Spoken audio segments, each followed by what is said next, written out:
സങ്കീർത്തനങ്ങൾ 64 അധ്യായം. ദൈവമേ, എൻ്റെ സങ്കടത്തിൽ ഞാൻ കഴിക്കുന്ന അപേക്ഷ കേൾക്കണമേ. ശത്രു ഭയത്തിൽ നിന്ന് എൻ്റെ പ്രാണനെ പാലിക്കണമേ. ദുഷ്കർമ്മികളുടെ ഗൂഢാലോചനയിലും നീതികേട് പ്രവർത്തിക്കുന്നവരുടെ കലഹത്തിലും ഞാൻ അകപ്പെടാതെ വണ്ണം എന്നെ മറച്ചുകൊള്ളണമേ. അവർ തങ്ങളുടെ നാവിനെ വാൾ പോലെ മൂർച്ചയാക്കുന്നു. നിഷ്കളങ്കനെ ഒളിച്ചിരുന്ന് എയ്യേണ്ടതിന് അവർ കയ്പുള്ള വാക്കായ അസ്ത്രം തൊടുക്കുകയും ശങ്കിക്കാതെ പെട്ടെന്ന് അവനെ എയ്തു കളയുകയും ചെയ്യുന്നു. ദുഷ്കാര്യത്തിൽ അവർ തങ്ങളെ തന്നെ ഉറപ്പിക്കുന്നു. ഒളിച്ച് കെണിവയ്ക്കുവാൻ തമ്മിൽ പറഞ്ഞുവെക്കുന്നു. നമ്മെ ആർ കാണുമെന്ന് അവർ പറയുന്നു. അവർ ദ്രോഹസൂത്രങ്ങളെ കണ്ടുപിടിക്കുന്നു.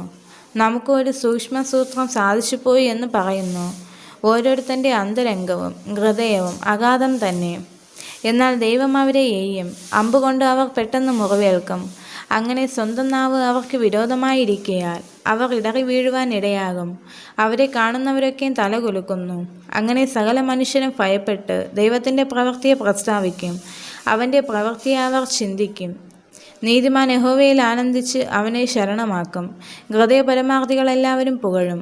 ഈ വചനങ്ങളാൽ ദൈവം എല്ലാവരെയും അനുഗ്രഹിക്കുമാറാകട്ടെ. ആമേൻ.